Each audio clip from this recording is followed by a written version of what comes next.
이번에 캄보디아에 가서 특이한 점 두 가지를 제가 느꼈는데요. 하나는 우리 아이들의 그 모습 속에서 참, 여러분 아이들 사진을 제가 준비했는데 한번 보여주시기 바랍니다.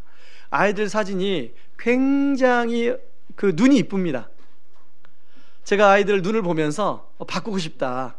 저도 좀 어릴 때 눈 예쁘다는 얘기를 들었는데 제 눈보다 훨씬 예쁜 것 같아요. 그런데요, 저렇게 예쁜 눈을 가만히 보고 있으면 슬픔이 있어요. 어둠이 있어요. 저게 뭘까? 나만 느끼는 걸까? 그래서 이제 우리 성도님들하고 같이 나누는데요, 다 아이들 눈을 보면서 그걸 느꼈다는 거예요. 그런가 하면 캄보디아의 그 집 구조가요, 2층, 3층이어도 쇠창살이 다 있어요. 그 이해가 안 갔습니다. 우리 반지하 보면 도둑을 방지하기 위해서 이런 창살이 있잖아요. 그 정도가 아니에요. 굉장히 마치 감옥과 같은 창살이 있어요. 이상하다. 여기 왜 그럴까? 그리고 이제 기간을 보내고요, 그런 의구심들이 마지막 날 풀렸습니다. 마지막 날 우리가 사역을 이제 다 마치고 그 캄보디아에 가면 뜨오설랭 고문 박물관이 있습니다. 이 뜨오설랭 박물관은 원래 그 명문 여자 고등학교예요. 그리고 그 당시에 캄보디아의 자녀들 중에 1%만 들어간 학교예요. 그런데 1975년도에서 79년도에 이 폴포트라는 사람이 공산혁명을 일으키면서 그 당시 인구의 4분의 1인 200만 정도를 학살했어요. 근데 학살할 때 그냥 학살한 게 아니라 그 뜨오슬랭 그 고등학교를 수용소로 만들어서 거기다 가두어서 고문하고 학살을 했어요. 그것들을 돌아보았어요. 여러분, 200만이면 4분의 1이면 한 가정당 한두 명씩은 다 걸려있어요. 제가 선교사님 얘기 나중에 들어보니까 지금 벌써 30년, 40년이 지났는데도 사람들 마음속에 두려움이 있다는 거예요. 아마 그 아이들의 눈동자 속에 그 느꼈던 것이 두려움 때문에 그러다. 두려움이 스며들어 있다는 거예요.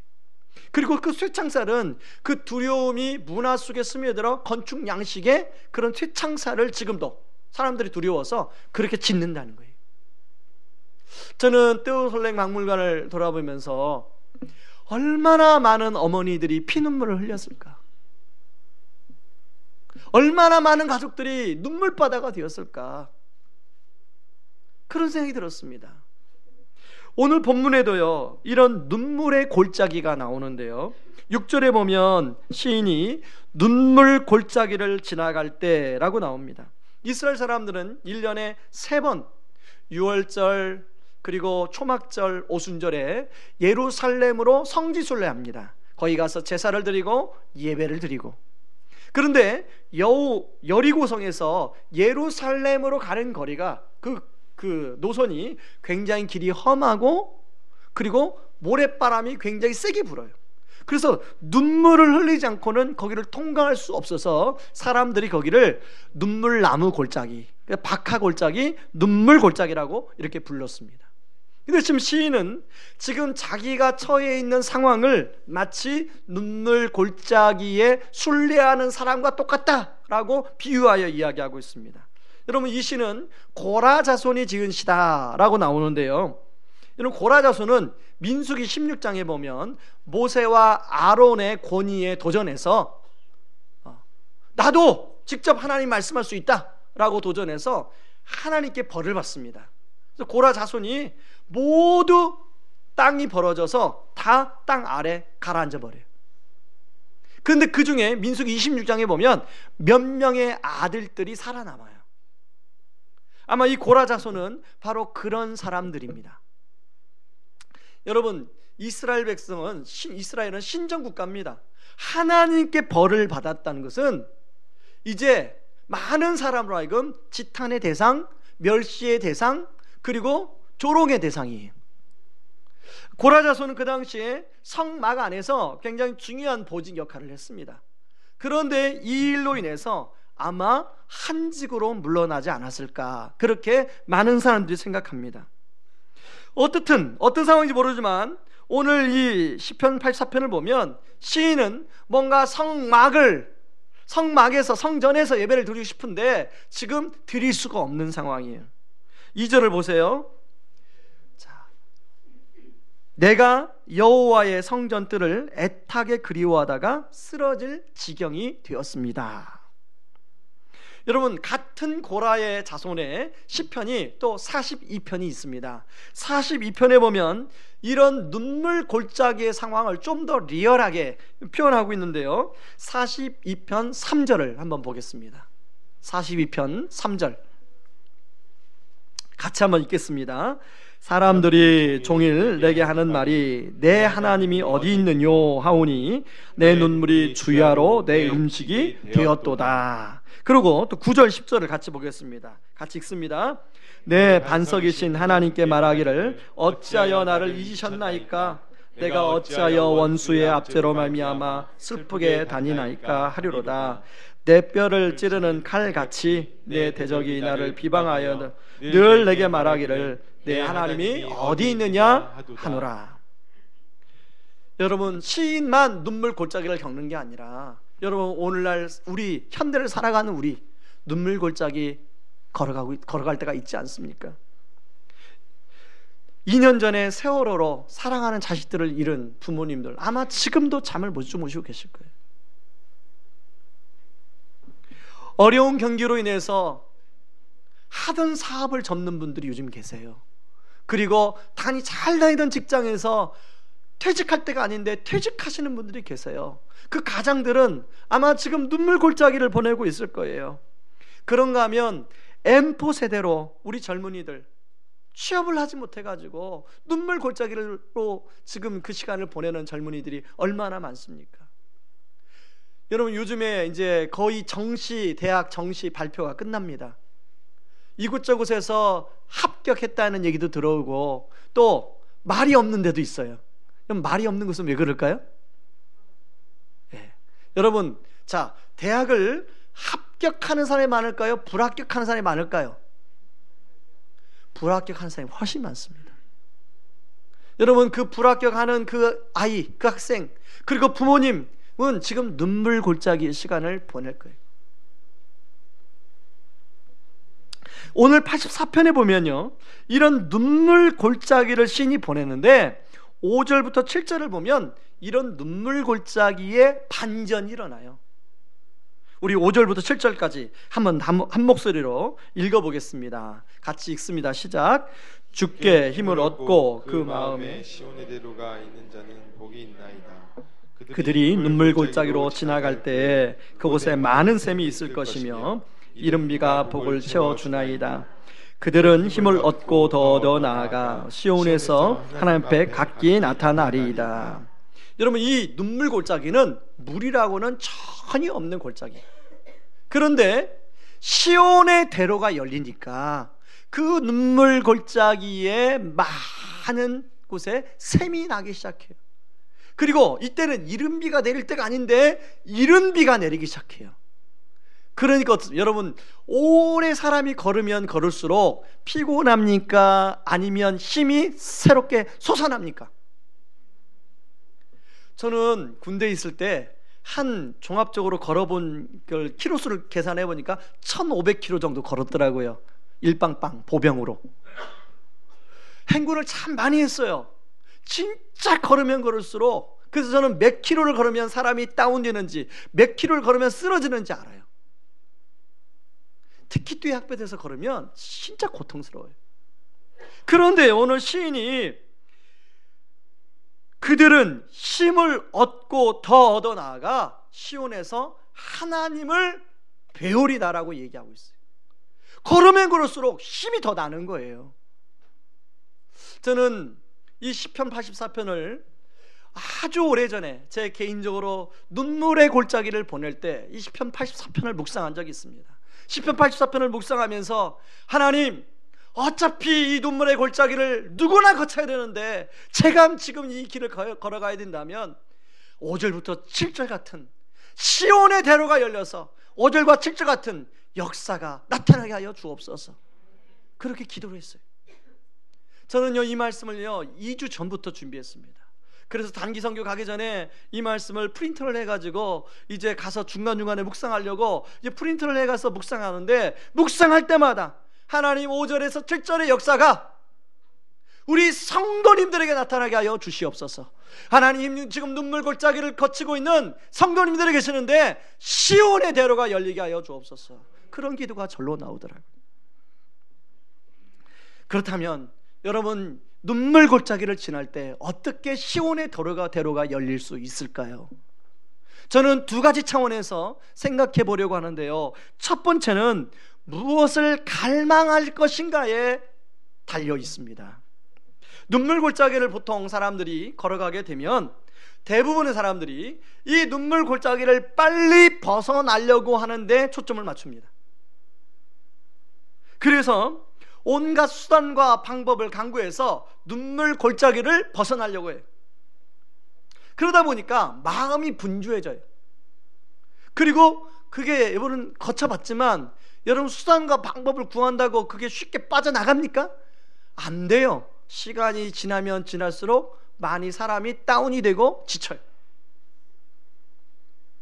그러다 보면 이제 자기 힘으로 안 되면 주변 사람들을 불평하기 시작해요. 그때 우리 아버지가, 그때 우리 어머니가, 그때 우리 형님이 나를 좀 도와줬더라면, 그리고 그때 장모님이,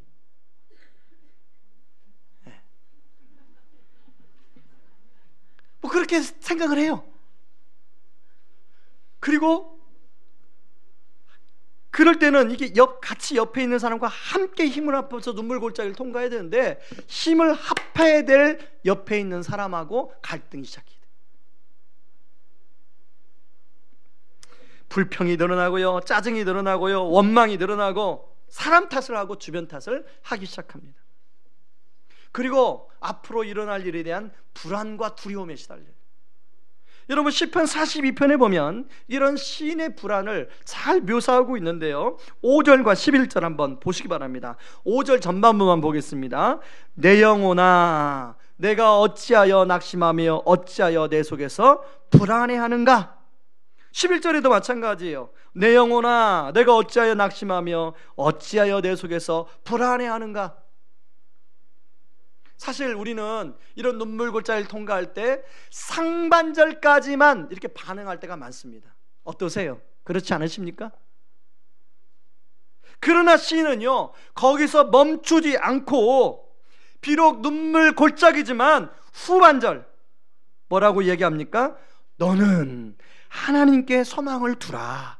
그가 나타나 도우심으로 말미암아 내가 여전히 찬송하리로다.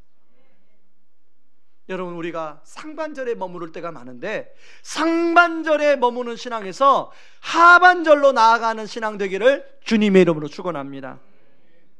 여러분, 이렇게 머무르지 않고 하나님께 소망을 두기 위해서는요, 시편 40편 1절 2절에 보면 시인의 구체적인 행동이 나와요. 같이 한번 읽어볼까요?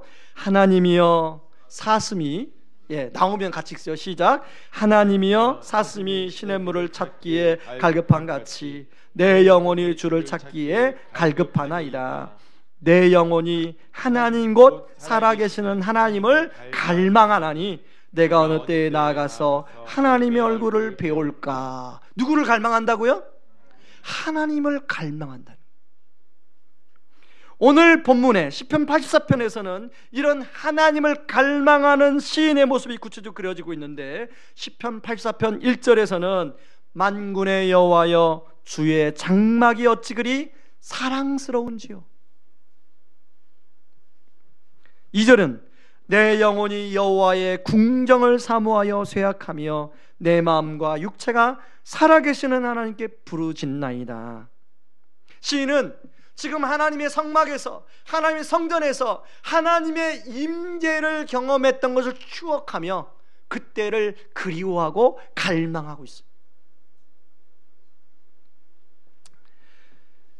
그리고 10절에는 이렇게 얘기합니다. 주의 궁정에서의 한날이 다른 곳에서의 첫날보다 나은즉 악인의 장막에 사는 것보다 내 하나님의 성전 문지기로 있는 것이 좋사오니. 여러분, 2주 전에 우리 오베데돔 살펴봤잖아요. 오베데돔이 성막 문지기로도 있는 것이 좋사오니. 왜 그래요? 하나님의 임재를 맛보았기 때문에, 그 하나님의 임재가 임하면 얼마나 좋은지를 경험했기 때문에.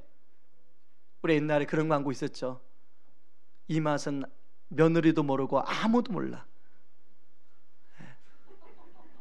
그렇죠? 여러분, 하나님의 임재를 경험한 그 맛은 경험한 사람만이 알 수 있어요. 오늘 시인은 그 하나님의 임재를 경험했어요.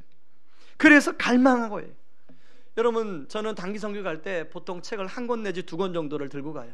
왜냐하면 공항에서 이렇게 기다리는 시간, 그리고 또 비행기 안의 시간 이렇게 가는데, 이번에는 이제 아까 우리 2월 추천도서, 그리고 토미 테니의 하나님을 갈망합니다 라는 책을 들고 갔습니다. 근데 그 책을 읽는데 토미 테니가 하나님을 갈망하게 된 계기가 있더라고요. 성령의 이끄심에 따라서 친구 교회를 갔는데요, 거기서 뭘 경험하게 되냐면 하나님의 임재가 임하여 교회 예배당 천정을 뚫고 임해서 이 강대상이 둘로 쪼개지는 역사가 나다. 그리고 이사야 6장에 나온 하나님의 그 기운이 예배당 가득하게 임하는 걸 경험해, 토미 테니가. 그 다음부터 토미 테니의 인생은 하나님의 임재를 갈망하는 인생으로 바뀌어버렸어요. 그리고 그 책에서 계속 하나님의 임재를 갈망하라고 이 얘기를 해요. 그럼 오늘날 현대인들은 예배는 많이 드리는데 그렇게 하나님의 임재를 갈망하지 않는다는 거예요. 여러분, 구약시대에 그 지성소에 대제사장이 1년에 한 번 들어갔잖아요. 그런데 들어가기 전에 뭘 합니까? 들어가기 전에 방울 달린 실을 매달고 들어가요. 왜냐하면 하나님의 임재가 임하는데, 지성소에 혹시나 내가 부정하면 죽을 수도 있기 때문에 방울 달고 들어가는 거예요. 여러분, 혹시 오늘 예배 자리 오면서 정말로 그런 마음으로 오셨습니까? 하나님의 임재가 임하면 이사야가 뭐라고 반응해요? 화로다, 나는 망하게 되었도다. 그게 이사야 반응이었어요. 하나님의 거룩한 임재가 임하면 내 모든 것이 드러나는 거예요. 저는 그 책을 읽으면서요, 과연 나는 토미 테니가 말하는 것처럼 그렇게 하나님의 임재를 갈망하는 거예요. 저는 담임 목사로서, 한 교회를 이끄는 담임 목사로서 참 무거운 책임감을 느꼈어요. 여러분들에게 묻고 싶습니다. 여러분은 그렇게 하나님 임재를 갈망하십니까? 오늘 주일 예배 오기 위해서 집에서 여러 이제 준비를 하고 이제 운전하셔서 여기 오셨을 텐데 정말로 하나님 임재를 갈망하며 오셨습니까? 아니면 주일이니까 내가 오늘 주일날 빠지면 안 되니까, 아니면 그런 마음으로 오셨어요? 이곳에 정말로 하나님이 여러분 계신다고 믿습니까?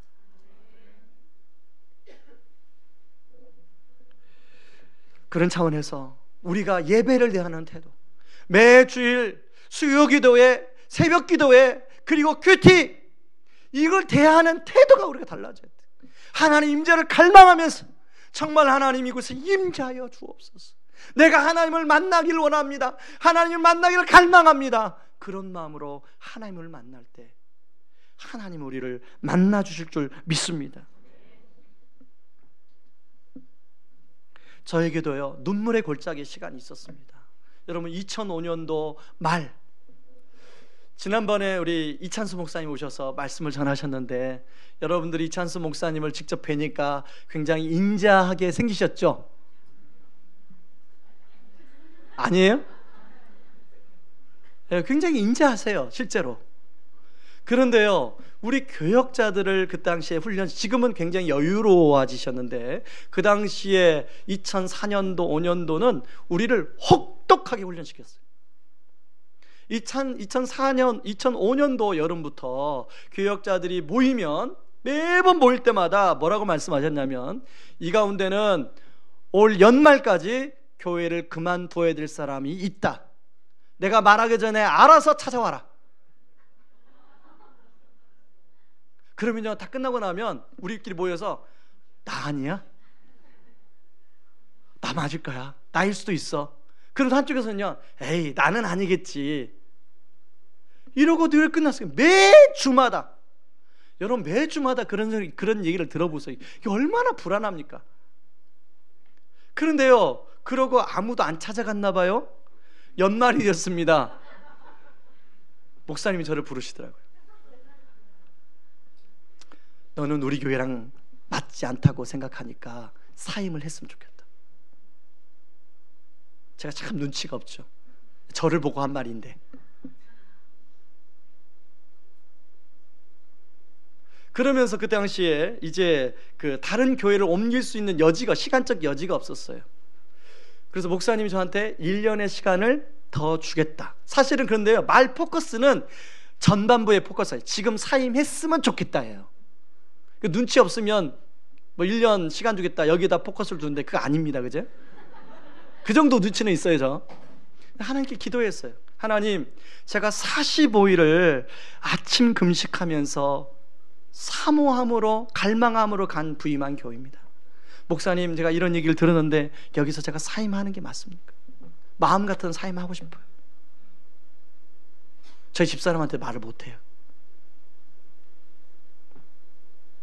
근데 하나님이 그때 아직은 아니다 라고 말씀하시더라고요.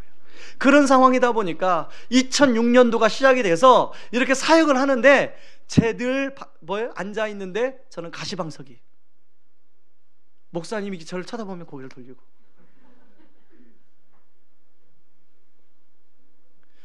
그렇게 절박하다 보니까 아침에 큐티 하는데 갈급해요.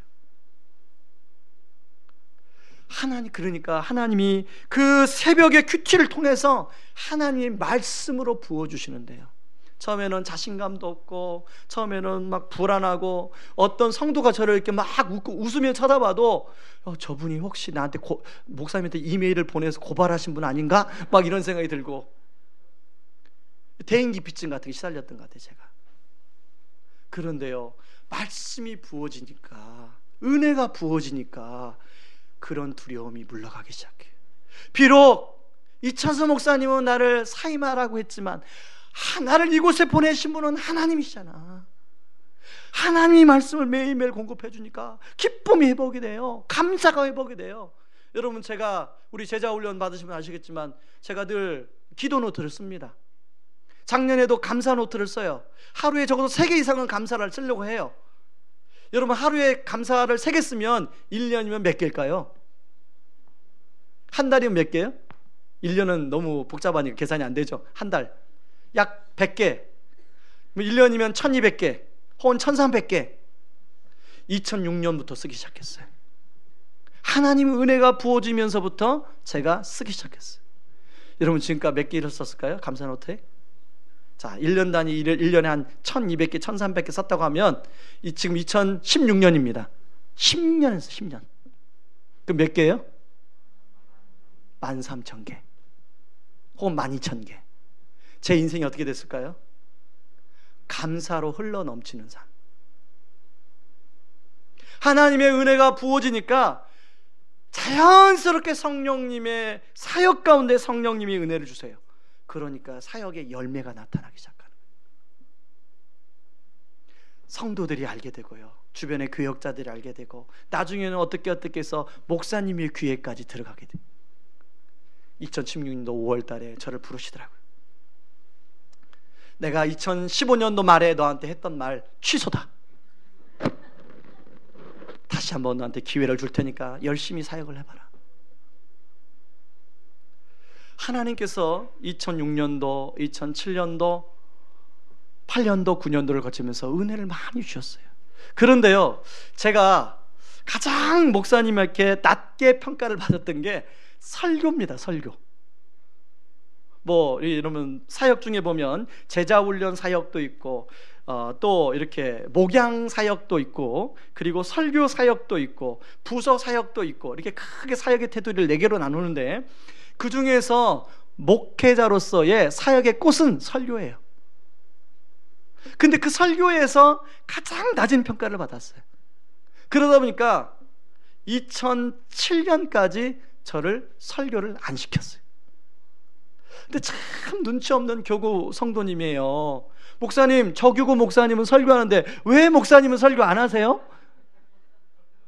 여러분, 참 그분은 눈치가 없지만 그 말을 듣는 저는 가슴이 미어집니다. 안 시키니까 안 하는 거지. 나도 하고 싶은데. 그런데요, 2008년에 하나님의 은혜가 부어진 그 2008년에 고난중한 특세에 하나님 그때 기회를 저에게 주셨어요. 그리고 고난중한 특세 설교가 마치고 나서 목사님이 따로 불렀어요, 저를. 네가 그동안에 마음고생한 거 안다, 내가. 그런데 내가 너를 보니까 참 애쓰고 노력 많이 했다. 앞으로 더 열심히 해라. 그게 이창수 목사님의 교역자 훈련 방법이. 근데 우리 후배 교역자들이 보면 그걸 잘 몰라.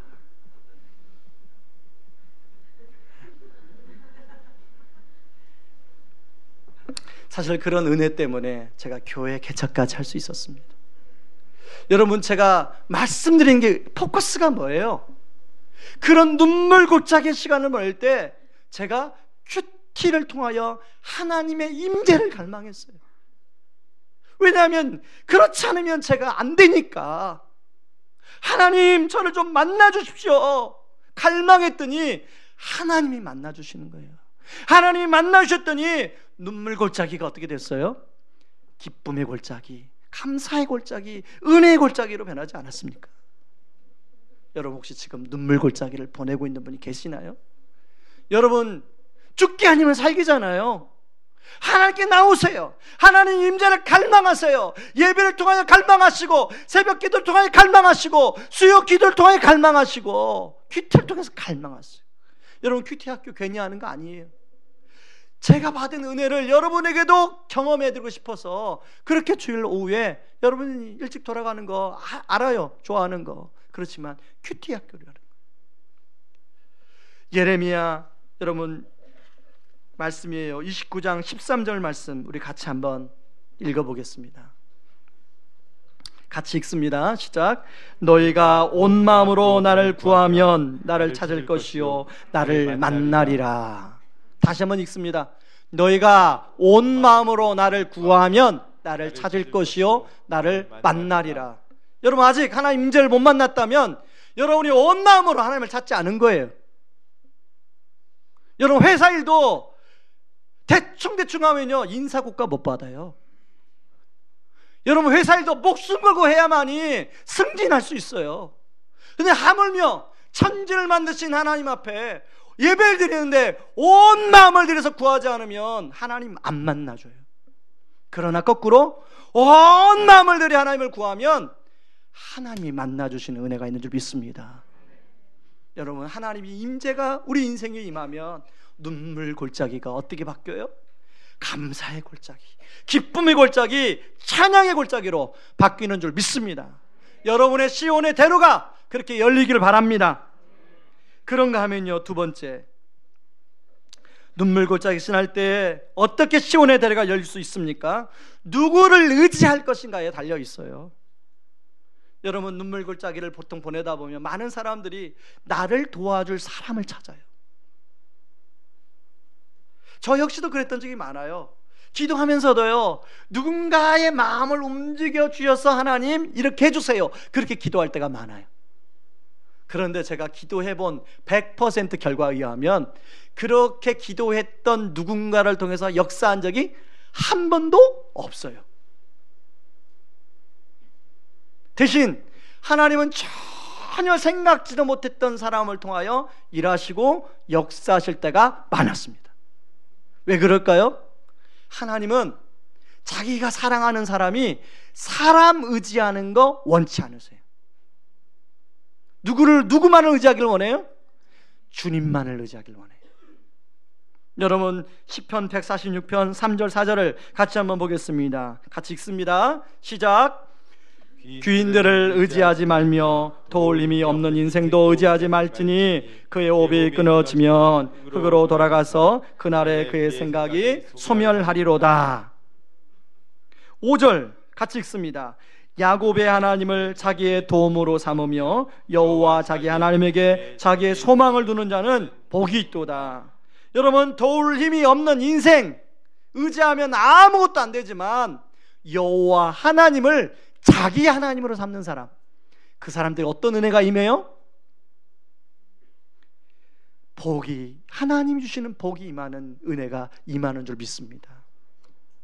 그래서 시편 84편 12절에도 만군의 여호와여 주께 의지하는 자는 복이 있나이다 라고 이야기하고 있습니다. 여러분, 그 이유가 뭐냐면 11절에 보면 그 이유가 나와. 우리가 하나님을 의지해야 될 이유가 나오는데 11절에 뭐라고 나오냐면 하나님은 해요 방패시라. 여러분, 해는 무엇입니까? 해는 어둠을 몰라내는 빛을 비추는 게 해요. 방패는 모든 나로부터 나를 향한 공격을 막아주는 게 방패예요. 우리 하나님이 그런 분이라는 거예요. 그리고 우리 하나님은 우리에게 은혜와 영화를 주시고 정직하게 행하는 자에게 좋은 것을 아끼지 아니하시는 분이시다. 여러분, 신앙이 견고하고 흔들리지 않는 깊이 있는 분들은요, 공통점이 하나 있는데 이런 하나님을 삶 속에서 많이 경험했어요. 눈물 골짜기를 지나갈 때 하나님을 의지함으로 하나님의 도우심을 경험한 흔적과 증거들이 많아요. 여러분, 주변에 한번 그런 분들 보세요. 그런 분들은 간증이 참 많아요. 사실 살다 보면 우리를 두렵게 하는 눈물 골짜기를 지날 때가 얼마나 많습니까? 여러분, 이번에 이제 캄보디아 단기선은요, 이상하게 잠을 거의 못 잤습니다. 제가 여기에 뭐가 낫지 않습니까? 이게 제가 막 피곤해서 그게 아니라 잠을 못 자서 그래요. 잠을 못 자서. 첫날 비행기 타고 밤 비행기 타고 도착하니까요, 새벽 3시예요. 참, 그런데 우리 팀장님 새벽 6시까지 일어나라네요. 새벽이죠. 3시에 잠을 재우고 6시에 일어나래요. 3시간 자고 그날 이제 보냈습니다. 그 다음날 이제 잠을 자려고 하니까 캄보디아는 왜 이렇게 막 음악을 틀어놓는지 몰라요. 새벽에도 좋고 밤 늦게도 좋고 막 크게 음악을 틀어놔요. 잠이 올 수가 없어요. 하도 잠이 안 오니까요, 제가 이어폰 그 목사님 강의 테이프를 꽂고 그러고 잤어요. 그러다 보니까 2시간 자다 깨고 1시간 자다 깨고 또 일어나고 잠이 안 오면 또 다른 거 보고 그러고 자고 거의 잠을 못 잤어요. 마지막 날은 이제 저는 먼저 김창영 선교사님 사역지 돌아보는 것 때문에 선교사 게스트하우스에서 잤는데 그때도 잠을 못 잤어요. 1시간만 잠을 깼어요. 근데 자기가 잠에서 깨어서 생각한 게 뭐냐면, 저는 이게 시차 때문인지 제 몸 컨디션 때문인지 어떤 때문에 잠을 못 잤는데, 지금 사업 때문에 여러 가지 인생의 문제 때문에 불면의 밤을 보내실 성도님들, 나야 이제 한국 돌아가면 잠을 잘 잘 수 있는데 그분들은 당장 그렇게 해결이 안 되잖아요. 그분들이 생각나더라고요. 여러분, 지금 무슨 문제가 여러분의 걱정거리예요? 무슨 문제 때문에 여러분이 가장 힘들어 하십니까? 그 눈물 골짜기 혼자 통과하려고 하지 마시고 해와 방패가 되시는 우리 하나님, 그 하나님을 의지하며 통과하는 은혜가 있기를 주님의 이름으로 축원합니다. 이번 단기 선교 마지막 날은 이제 껌뽕뽀 마을에서 우리 팀들이 다 빠져나와서 이제 김창영 선교사님이 교회를 14년 사역을 했는데 교회를 5개를 세웠더라고요. 그 중에 기쁨의 교회라고 교회가 있는데 이 교회는 아주 안정이 됐어요. 자립이 됐어요. 현지인들로. 다 현지인 교회예요. 그런데 이 교회를 중심으로 4개 교회를 개척을 해서 현지 사역자를 다 제자훈련 시켜가지고 파송을 해서 그 현지 사역자들이 그 교회를 담임하고 있어요. 그러다 보니까 이제 이 선교사님은 뭔가 더 사역에 매진할 수가 없어서 작년 크리스마스 때 곰곰이 생각하다가 성탄절에 주님께 드릴 수 있는 선물이 뭘까 하다가 교회를 하나 더 개척했어요. 그게 여우수아 교회예요. 그러니까 한 달 좀 됐죠, 교회 개척한 지가. 그 여우수아 교회에서 마지막 전도 집회를 부탁을 받았어요. 여러분, 설교자에게 가장 어려운 게 3가지가 있는데 뭔지 아십니까? 첫 번째는 문화와 언어가 다른 사람들에게 설교하는 통역 설교. 왜냐면 이게 좀 문화가 같아야 이게 공감이 되잖아요. 공감. 근데 문화가 다르면 공감이 전혀 안 돼요. 캄보디아 사람하고 우리나라하고 문화 같아요? 아니거든요. 또 2번째 어려운 게 뭐냐면 설교 듣는 계층이 다양할 때, 이렇게 장년들만 있으면 적용을 장년들에게 맞추면 돼요. 그럼 청장년까지는 커버할 수 있잖아요. 근데 캄보디아에는 어린아이부터 장년에 이르기까지 온다는 거예요. 또 3번째 어려운 게 뭐예요? 세 번째 어려운 것은 전도 설교하는 게, 전혀 예수 안 믿는 사람한테 설교하는 게 가장 어려워요. 근데 이번에 그 캄보디아 여호수아 교회 전도 집회는 이 세 가지가 다 있는 거예요. 제가 두려울까요, 안 두려웠을까요? 두려워서 제가 전도 일정을, 이제 집회 일정을 자세하게 써서 우리 교회 중보기도부 밴드에 올렸어요. 내가 기도의 지원을 받지 않으면 안 되겠다. 또 캄보디아는 엄청난 불교 국가, 그리고 사방 군데 가보시면 알겠지만 온갖 뱀이에요. 다 뱀. 그래서 놀래잖아요. 캄보디아 가시면 안 돼. 예. 뱀신을 섬겨요. 뱀신. 예. 그러다 보니까 영적 전쟁이 굉장히 심해요. 막 눌려요. 가서 몸이 막 깔아앉고 눌릴 정도에. 그래서 기도 부탁을 했어요. 그러고요, 이제 전도 집회가 딱 시작이 됐는데, 자, 여러분, 우리 성도님들이 말이 통합니까? 언어가 통합니까? 이게 뭐 장년도 들어오고 애들도 들어오고 학생들도 들어오고 한 50명이 이렇게 모였는데요, 우리 어른 성도님들은요, 언제 보지도 않았을 텐데 말도 안 통하는데 우리나라 녹차 이렇게 타주면서, 거기는 차를 좋아한대요. 녹차 타주면서 말도 안 통하는데 막 손짓 발짓 쓰면서 막 말하면서 막 같이 막 대화를 하더라고요. 대화가 안 통하니까 나중에는 머리 딱 잡더만 막 이게 미용을 쓰는 거, 고데기로 막 머리를 말고, 그러면 꼼짝 못 하잖아요.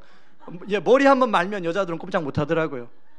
막 그러고 어른들을 붙잡아 놓고 우리 청소년 중고등부 애들이 뭐 말을 할 줄 알아. 그런데 거기 중고등부 애들이 오니까 대여섯 명씩 모여가지고 사치기 사빠빠 막, 그 나중에는 캄보디아 버전으로 하더라. 캄보디아 버전으로 막 007 빵깍 막 이것도 하고, 애들이 그렇게 30분을 청년들 또 아이들 함께 캄보디아와 한국 사람들이 그 좁은 곳에서 완전히 화기애애, 막 여기서 깔깔 저기서 깔깔깔깔 막 그런 분위기인데요, 30분 딱 끝나니까 우리가 하려고 하는 뭐예요? 복음을 전해야 되잖아요. 이제 우리 팀들이, 장년들이 특송하고, 또 중고등부 학생들이 나와서 무언극 복음이거든요. 그리고 제가 이제 복음을 전하고. 근데요, 제가 전하면서 제가 놀랐어요. 캄보디아 애들하고 공감이 돼요. 공감. 말하는데 여러분이 안 웃잖아요. 캄보디아 애들은 막 웃고 막 난리가 났어요. 근데 누가 하시는 걸까요? 성령님께서. 나중에 다 마치고 예수 믿을 사람 손 드시라고 그랬더니, 아까 간증에서 들었잖아요. 가장 깜빡한 아주머니가 손 들고 곳곳에서 예수 믿겠다고 손 들고, 제가 축복기도 드리겠다고 일어나라 했더니 다 일어나시더라고요. 그렇게 은혜 가운데 집회를 마쳤는데, 끝나고 나서 갈 생각을 안 해요. 너무 기뻐가지고. 복음이 임하면, 성령이 임하면 사람들이 이렇게 기뻐하는구나. 근데 그게 어떻게 가능했다고요? 중보기도부의 기도의 지원이 때문에 가능해요. 여러분, 제가 부탁드리는데요, 우리 교회 중보기도부가 꽤 막강합니다. 여러분이 혹시 정말 긴급한 기도가 있다면, 여러분 중보기도부 밴드에 올릴 수 없잖아요. 거기는 비밀을 보장하기 때문에 일정의 사람들만 밴드에 가입이 돼 있거든요. 꼭 기도할 사람들만. 그래서 여러분 교역자들한테 밴드에 올릴 수 있는 기도 제목을 보내주세요. 문자로, 카톡으로. 그러면 우리가 대신 밴드에 올려줘요. 그러면 함께 그걸 붙들고 기도해요. 저는 우리가 정말로 그렇게라도 주를 의지하는 은혜가 있기를 주님의 이름으로 축원합니다. 말씀을 맺으면서요, 제가 사진 하나 보여드립니다. 여러분, 이분이 누군지를 보세요. 이 할아버지죠? 누구 같아요? 제가 여러분 맞추시면 오늘 밥 2그릇 드릴게요. 이 사람이 폴포트예요. 저 사람이 200만을 죽인 사람이에요. 그렇지 않을 것 같죠? 또 한 사람 보여주세요. 이분이 누굴까요? CCC를 세운 김중훈 목사님이에요. 여러분, 폴포트하고 김중훈 목사님하고 동시대 사람이라는 거 아십니까? 폴포트는 1928년생이고 김중훈 목사님은 1925년생이에요. 또 하나의 공통점이 있어요. 둘 다 사범학교를 나왔어요. 사람들을 변화시키는 일에 관심이 많아요. 근데 여기서부터 차이가 벌어지는데요, 폴포트는 이제 사범학교를 나오고 나서 프랑스 유학을 갔어요. 공산혁명을 거기서 배웁니다. 그리고 자기 나라에 돌아와서 공산혁명으로 이 나라를 변화시키려고 그래요. 근데 김중훈 목사님은 예수님을 만나고 빌 브라이트 박사를 만나요. 그래서 대학생들을 복음으로 많이 변화시킬 수 있다고 생각해요. 그런데 여러분, 그리고 역사는 흘렀습니다. 결과가 어떻게 됐어요? 만약에 폴포트 같은 사람이 우리나라에 태어났더라면 어떻게 되었을까요? 저는 사역을 다 마치고 비행기에서 돌아오는데요, 이 두 사람이 대조가 되는 거예요. 결국은 사람이다. 여러분, 김중훈 목사님이 그 대학생들을 복음으로 변화시키고 몽산포에서 만명 수련회를 하면서 예수 그리스도를 외쳤을 때 저도 그 현장에 있었거든요.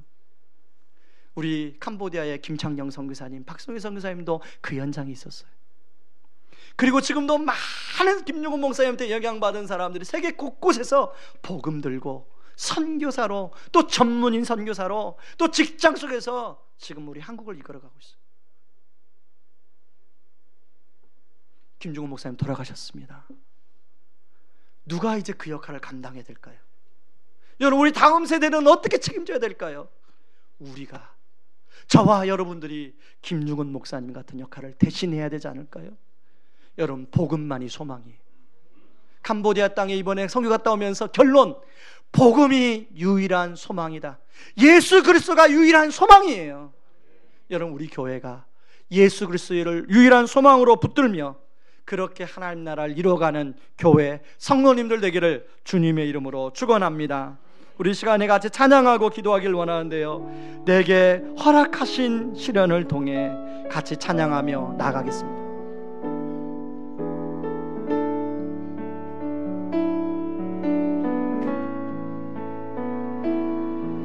내게 허락하신 시련을 통해 나의 믿음이 더욱 강하게 자라나고 험한 산과 골짜기 지나는 동안 주께 더 가까이 나를 이끄시네. 내가 겪는 시험이 어렵고 힘겨워도 내 주님보다 크지 않네. 내 앞에 바다가 달라지지 않으면 주가 나로 바다 위 걷게 하리. 나는 믿네. 누구를 믿습니까? 무엇을 믿어요? 주의 능력으로 내 삶 새롭게 되리. 나는 믿네. 주의 능력으로 함께 나가리라. 주와 함께 싸워 승리하리라. 내가 믿음으로 나 살아가리. 여러분, 눈물 골짜기를 지나고 있습니까? 여러분, 무엇이 여러분을 힘들게 해요? 무엇이 여러분을 자꾸 발목을 잡는 것 같아요? 어떤 눈물 골짜기를 지나고 있습니까? 그 눈물 골짜기에서 빠져나오려고 애쓰고 있지 않습니까? 그런데요, 그렇게 애쓴다고 빠져나올 수 있는 게 아니에요. 오늘 말씀처럼 하나님을 갈망해야 돼요. 그리고 주님을 의지해야 돼요. 그래서 우리 눈물 골짜기에서 시온의 대로가 열려야 돼요. 우리에게 그런 은혜가 있을 줄 믿습니다. 그런 마음으로 다시 한번 내게 허락하신 시련을 통해 이 찬양하며 나아가겠습니다. 찬양합니다. 내게 허락하신 시련을 통해 나의 믿음 더욱 강하게 자라나고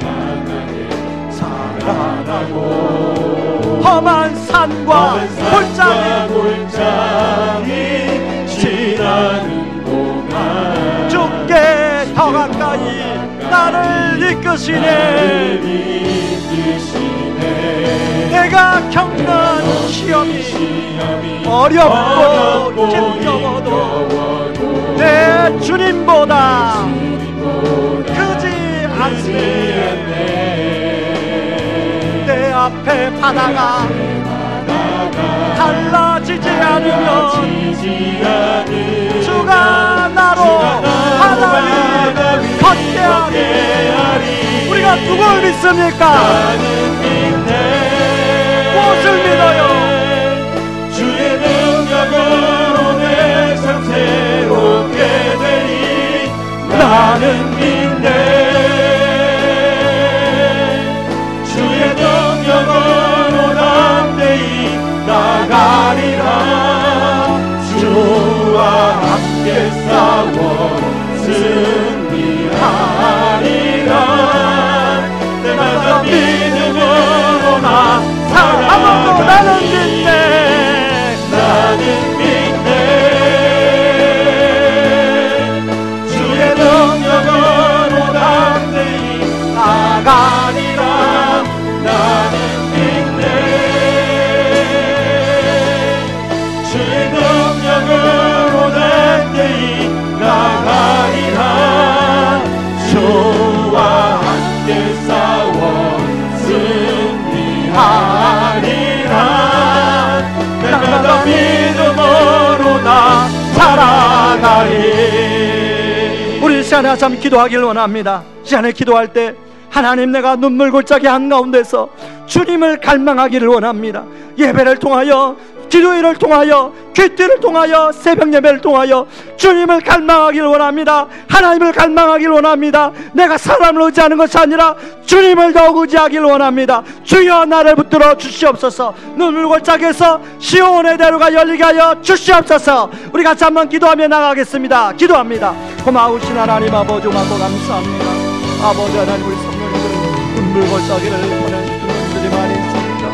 아버지 하나님, 그 눈물 골짜기에서 아버지 하나님, 인생을 하려고만 하는 것이 아니라 사람을 의지하려고 하는 것이 아니라 아버지 눈물 골짜기에서 하나님을 갈망하는 아버지 성도들을 위하여 주시옵소서. 아버지 예배를 통하여 하나님을 갈망하게 도와주시옵소서. 하나님 아버지, 또한 수요 기도에 나와 하나님을 갈망하게 하여 주시옵소서. 아버지 새벽 기도에 나와 하나님을 갈망하게 도와주시옵소서. 그때를 통하여 하나님을 갈망하게 하여 주시옵소서. 하나님 아버지, 또 주님을 의지하기를 원합니다. 아버지 하나님, 사람을 의지하는 것이 아니라 아버지 하나님 주님을 의지하기를 원합니다. 아버지 물고기를 통과할 때는 내 힘으로 안 되는 것들이 너무나 많이 있습니다. 아버지 하나님, 내 힘으로 안 되는 것들이 많이 있는데 아버지 주를 의지할 때 아버지 주님이 도우시고 아버지 하나님 시온의 대로가 열리고 아버지 하나님 또 아버지 하나님 그곳에 오히려 아버지 많은 샘이 나고 아버지 하나님 또한 그곳에 이른 비가 내리고 하나님 정말로 그곳에 아버지 눈물 골짜기가 감사의 골짜기, 기쁨의 골짜기, 찬양의 골짜기로 변할 줄 믿습니다. 하나님 아버지, 하나님 우리 성도님들은 그렇게 시온의 대로가 열려서 아버지 그곳에서 아버지 힘을 얻고 더 나아갈 수 있도록 하나님 아버지 도와주시옵소서. 아버지 그런 은혜를 허락하여 주시옵소서. 아버지 그런 은혜를 아버지 우리 성도님들을 허락하여 주시고 아버지 그런 은혜를 경험할 수 있도록 하나님 도와주시옵소서. 나는 믿네.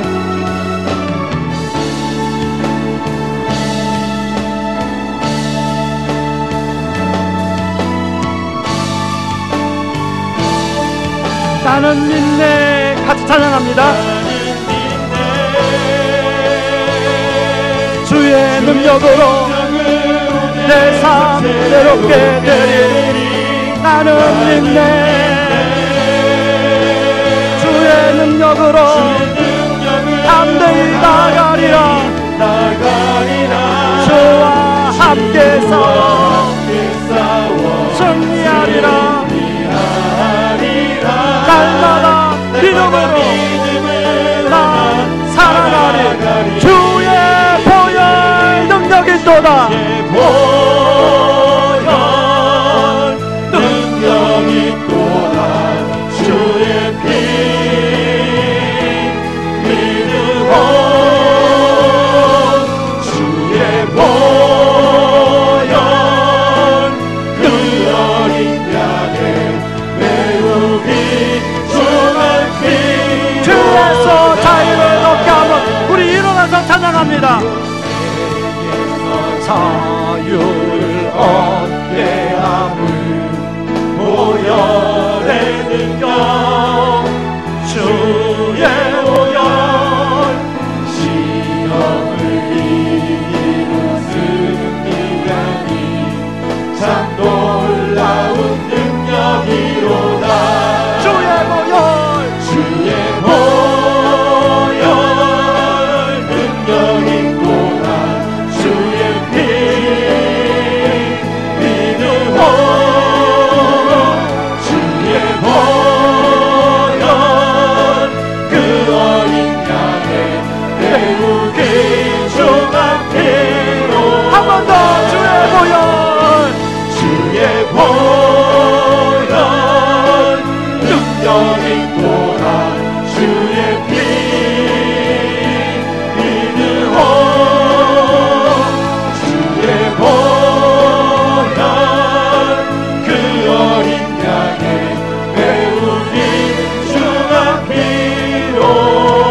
하나님 아버지, 하나님 눈물 골짜기를 보낼 때 하나님 우리의 힘으로 거기서 빠져나오려고 하는 것이 아니라, 사람을 의지함으로 거기서 벗어나려고 하는 것이 아니라, 그 눈물 골짜기 한가운데서 하나님의 임재를 갈망하게 하여 주시옵소서. 하나님 눈물 골짜기를 보낼 때 더 주를 의지하게 하여 주시옵소서. 그렇게 할 때 시온의 대로가 열리고 그 눈물 골짜기에서 많은 샘이 생기고 이른 비가 내려서 주께 힘을 얻고 더 얻고 나아가 하나님 앞에 당당히 나아가는 은혜를 모든 성도님들이 누리게 하여 주시옵소서. 이제는 많은 죄 가운데서 우리를 구원하신 우리 주 예수 그리스도의 은혜와 아들을 내어주면서까지 우리를 사랑하신 하나님의 다함없는 사랑하심과 지금도 우리를 위하여 친히 기도해 주시고 동행하여 주신 성령님의 은혜가 눈물 골짜기 지날 때 시온의 대로가 열리기 위해서 하나님의 임재를 갈망하고 사람을 의지하지 않기보다는 주님을 더 의지함으로 눈물 골짜기를 축복의 골짜기로 바꾸기를 원하는 모든 성도님들의 삶 위에 이제로부터 영원까지 항상 함께 하기를 주의 이름으로 축원하옵나이다. 아멘.